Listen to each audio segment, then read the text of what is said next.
ሰላም ሰላም ቤተሰብ እንዴት ናችሁ? ደህና ናችሁ? እኔ ያለው እግዚአብሔር ይመስገን። እግዚአብሔር ሰላምታ ባላችሁበት ቦታ ሁሉ ድረሳችሁ። እንግዲህ ዛሬም በሌላ ቪዲዮ መጥቻለሁ ማለት ነው። በነገራችን ላይ ዩቲዩብ ሰብስክራይብ ስለምታደርጉልኝ አመሰግናለሁ። አሁንም ሰብስክራይብ እያደረጋችሁ በቅንነት ቤተሰብ ይሁኑ እላችኋለሁ። በነገራችን ላይ ዛሬ ይዤላችሁ የመጣሁት ደግሞ ሁሉ ጊዜ ከ10 ሰዓት በኋላ የምሰራውን ስራ ላሳያችሁ። በኢትዮጵያ አቆጣጠር ነው ደግሞ 10 ሰዓት ከ10 ሰዓት ተኩል በኋላ ማለት ነው። ጉንፋኑ እንግዲህ አልጠፋ ብሎ አስቸግሯል ማለት ነው። ይቅርታ ማለት ነው። ሌላው ደግሞ እንግዲህ አረብ ሀገር እንደሰራው ነግሬያችኋለሁ። እኔ አረብ ሀገር ሰርቼ ደግሞ ባለቤቴ እዚህ እየሰራ ምን የተሻለ ነገር ሰርቶ እንደጠበቀኝ ደግሞ ላሳያችሁ። በዛው አሳይቻችሁ አላውቅም አይደለ?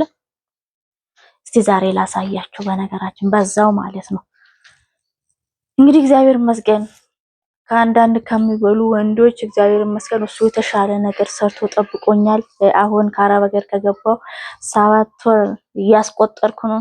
እግዚአብሔር ይመስገን። በዛው ልክ ደግሞ በጣም ደስተኛ ነኝ እላችኋለሁ። እስቲ አሁን ሰርቶ የጠበቀኝን ነገር ላሳያችሁ። እንግዲህ በመጀመሪያ ማለት ነው እዚህ ያው እዚህ ጋር ነው የሚቀረው ኤል ዲዛይን ቤቱ ማለት ነው። ንፋስ ስላለ ደግሞ ትንሽ ድምፁ እንትን ይላል ማለት ነው። ይሄንን ፊት ለፊት ላይ ያሳየኋችሁን በር ማለት ነው ለሱቅ ብለን የሰራነው ነው ማለት ነው። አሁን መንገድ እየወጣ ነው ተብሏል።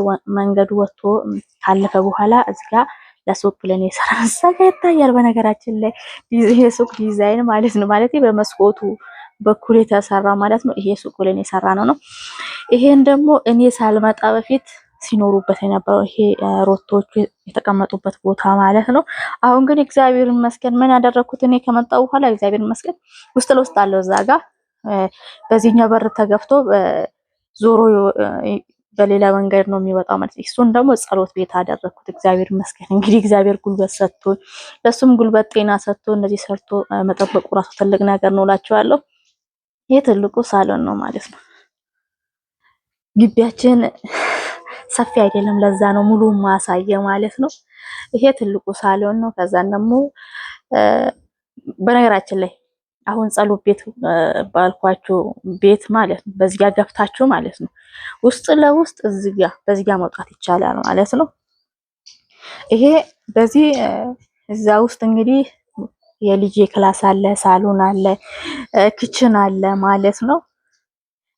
በዚህ ውስጥ ደግሞ በዚሁ የሚገባ መኝታ ቤት አለ ማለት በጣም ነው ሰፊ ነው ውስጥ ለውስጥ ማለት ነው። ከዛን ደግሞ እዚህ ጋር ደግሞ አጥሩን በመሃል ያደረግነው ላም ስላለችን ማለት ነው ሽታ ወደዚህ እንዳይመጣ ለማለት ነው። ምክንያቱም ለግቢም ለሌላ ነገርም ተብሎ በተለይ ክረምት ማለት ነው። ቤቱ ይሄንን ይመስላል እንግዲህ እንትኑ ማለት ነው። ካሜራውን ከፍ ላድርግና ማለት ነው በዚህ መልኩ ነው ማለት ነው። ኤል ዲዛይን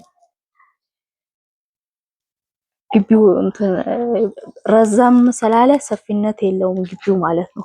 በዚህ ጋር አጥሩ ነው ቆርቆሮ ነው። ውስጡ ደግሞ ኮሽም ስለተከል እዚህ ጋር አጥር ነበርች እኔ አፍርሼው ነው ግቢው ሰፋ ያደረኩት ራሱ ማለት ነው። ከዛ ይሄ ቆርቆሮ መሃል ውስጥ ነው። እኔ ሳልመጣ በፊት መሃል አደረገ ማለት ነው። እዛ ጋር በዛ ወዳ ተከራይ ስላለ ማለት ነው። ልጆቹ ብቻቸውን ስለሆኑ ይሄ የልጄ መኝታ ቤትም ነው ሳሎንም በዚህ በር ከተገባ ሁሉም ቦታ ነው የሚደረሰው ማለት ነው።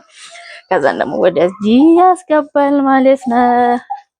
ይሄ ደግሞ ይሄ በሩ ደግሞ ቆይ ሰፋ ላድርገውና ይሄ ደግሞ መጋዘን ያው ገበሬ አይደለ ይሄ መጋዘን ነው ማለት ነው። ከዛን ደግሞ እዚህ ጋር የምትታየው ደግሞ እሱ ክራይ ቤት ነው። ይሄ ደግሞ የላሚቷ ቤት ነው። ላሚቷ እዛ ውስጥ ነው ያለችው ማለት ነው። ከዛን ደግሞ አለቀ። ትልቁ በር መውጫው ይሄ ነው ማለት ነው። የሆነ ነገር ደግሞ ላሳያችሁ በዛው ልክ ማለት ነው። በዚህ ጋር ሰዎች በተከራዩ ቦታ ማለት ነው እዛ ጋር ማለት ነው ጉድጓዳ ውስጥ አንድ ክላስ አለ እዚህ ጋር ማለት ነው። ይሄድና እዚህ ጋር ደግሞ የማገዶ ኩሽና አለ። የማገዶ ኩሽና ማለት ነው እንትን ነው ለወደፊት እናስተካክላለን ወይም ደግሞ መንገድም ከነካብን ብለን ምንም አላስተካከልነው እዚህ ጋር የላሚቷን ገለባ ደርደር እናስቀምጥላታለን ማለት ነው። ያው እኔ ምድጃ ስለማልጠቀም ተከራዮቹ ይጠቀማሉ እዛ ጋር ጉልቻ አርግተው ማለት ነው። ይሄን ይመስላችኋል እንግዲህ ባለቤቴ ሰርቶ የጠበቀኝ ርዝመቱ ነው እንጂ ሆድ ሰፍነት የለውም የኔ ግቢ ማለት ነው። ዶሮቹ እኮ አሁን ምግብ ፈልጉ ነው እንደዚህ የሚከተሉኝ ማለት ነው። ወዶ መሰላቸው እኔ የሄድኩበት ቦታ ሁሉ እየሄዱ ማለት ነው። እዚህ ጋር ደግሞ እዚህ ሁሉ ጊዜ ባለቤቴ ከብቶች ለገበያ ምናምን ስለሚገዛ ገዝቶ ሲያመጣ እዚህ ጋር ነው የምናስራቸው ውጪ ላይ ማለት ነው። ገበያው ቀን እስኪደርስ ድረስ ለምሳሌ ማክሰኞ ከገዛ እስከ ቅዳሜ ድረስ እዚህ ይሆናሉ ማለት ነው። ለዛ ነው ገለባ ምናምን የሆነው ማለት ነው። እቺ ደግሞ የኔ በግ ነች። በነገራችን ላይ አሁን ለላሚቷ የበጠበጥኩትን ምግብ በልታ ትናላላትም በስላሴ። አሁን እንግዲህ ወደ ስራዬ ልሄድ እላችኋለሁ። አሁን ስራዬ ምንድነው? መጀመሪያ ለዶሮቹ ምግብ ሰጣለሁ፣ አለበለዚያ አሰሩኝም ማለት ነው። አሁን ለዶሮቹ ምግብ ሰጣቸዋለሁ። ከዛ ለላሞታ አሽላታለሁ ማለት ነው። ላሚቷ እዛ ውስጥ ነው ያለችው። እናንተ ጉንፋኑ ምንም አልጠፋ ብሎ አስቸግሯል። ትኩስ ነገር ቢባል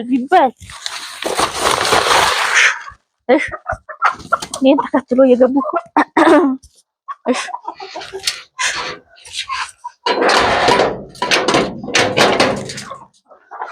ወይኔ ጉድ!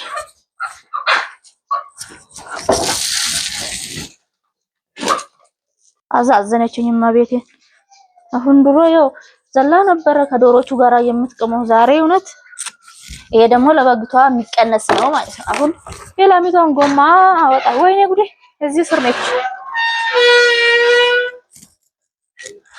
ተረጋጊ። ራሴ ላይ አልዘጋውም። ታስቸግራለች ስላችሁ ጎማ እስከማወጣ ድረስ እሺ አትልም። አሽቼ እስከምሰጣ ድረስ እስከ ከፈትኩ ወይኔ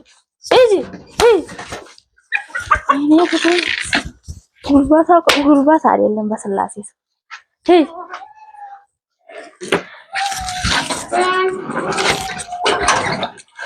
ከዛን አሽቼ ስጨርስ እንትን እላለሁ። አሽቼ ከጨረስኩ በኋላ መከፍትላት። ከዛን ገለባ እንግዲህ ለዚህ ገበሬ ስለሆነ ባለቤቴ ሁሉ ጊዜ ሲያልቅ በጋሪ እናስመጣለን፣ ለሷ ብቻ ማለት ነው። አሁን እርጉዝ ናት። እንደ ጉድ ነው የምትበለው። እንግዲህ ካልጠገበች ለልጅቱም ወለዳ ትጫዋለች ማለት ነው።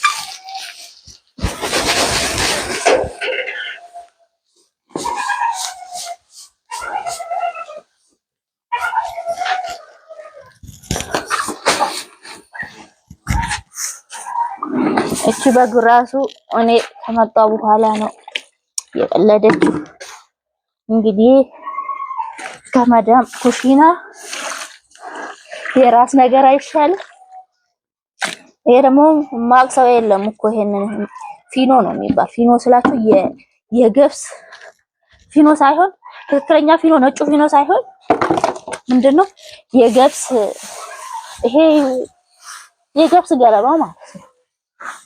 እንደዛ ነገር ከዛ እንደዚህ አፍቼ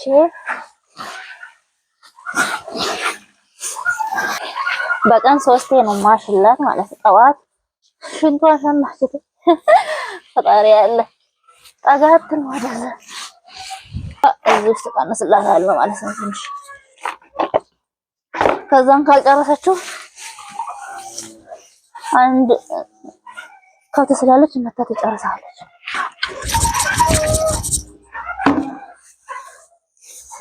የኔ ውሻ እዛ ሆና እየተቆጣች ነው። እሺ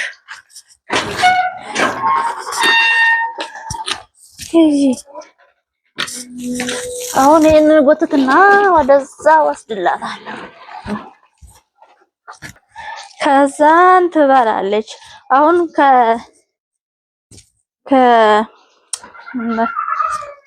ስንት ሰዓት? 5 ሰዓት በኋላ ወደ ቤት 5 ሰዓት በኋላ 5 ሰዓት ነው ወደ ቤት የምናስገባትና ዶሮቹ ደግሞ እሷ የጣለችውን እበት ስለሚጭሩ እኔ ክረምት ዘንድሮ ክረምት እኔ ስላሌለው ማለት ነው። ዘንድሮ ክረምት ኩበት በጣም ነው የተቸገርኩት ስላችሁ ለዳቦ ነው ለሌላ ነገር አይደለም። ለእንቁጣጣሽና ለመስቀል ራሱ ማለት ነው። ከዛ አሁን ዘንድሮ ደግሞ እኔ ስላለው በደንብ አድርጌ እንትን ልጠፈጥፍና እንግዲህ ቆንጆ አድርጌ አስቀምጠዋለሁ ማለት ነው። ለምን በአካፋ ታሻለሽ እንዳትሉ ደግሞ ይሄ እንትኑ ይሄ ዋልክ ስለሆነ እንዳይደመደምበት ለማለት ነው። በእጅ ደግሞ እንደ ካፋ አይነሳ። ከዛን እዚህ ውስጥ አጠራቅምና እዛ ውጭ ያወጣና እጠፈጥፈዋለሁ ማለት ነው። አጥር ዳርዳር መቼም ገጠር አይደለም። እዚህ ከተቤ እንትን ይላል ግጥየታል። በርግጥ እዚህ ሰፈር እንትን አላቸው እንጂ ከብቶች ያላቸው ናቸው ያሉት። በዚህ መልኩ የላሚቷን ጨርሻለሁ። አሁን እጄ ታጠብና ዶሮቹን አስገባለሁ ማለት ነው። ውጪ ምንድነው ብላ ልታይ እኮ ከዛ ዶሮዎችን አስገባለሁ። በነገራችን ላይ ዶሮዎቹ እዛ ውስጥ መግቢያ ያላቸው ውስጥ ማለት ነው። ዶሮና በጓ ማለት ነው። ከዛን በዚህ መልኩ ይዘጋል። በኋላ ላይ ደግሞ ማብራት አብርተን እንቆልፍባቸዋለን ማለት ነው።